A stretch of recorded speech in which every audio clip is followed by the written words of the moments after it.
Hey guys, and welcome back to How Logical. In this tutorial, we're gonna look at if you can search or not in Badoo. Now let's begin.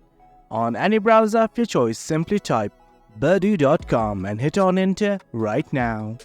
Do note that I have already logged into my account. In case you have not, do log in right now. Well, as you can see, there is no search icon here, not in encounters, no profile, no chats.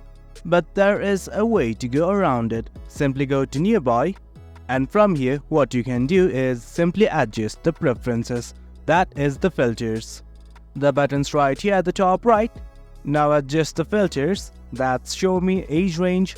In case you want more options, here's a button like this, simply click on it, and then from here filter your searches. That is one way to search for someone in Badoo. Well, there is no such option, but this is how you get around it. Well guys, that's it. That's how you search on Badoo. Hope you guys found this video informative, and for more content like this, do remember to hit like, share and subscribe. Your support fuels us. Until next time, thank you.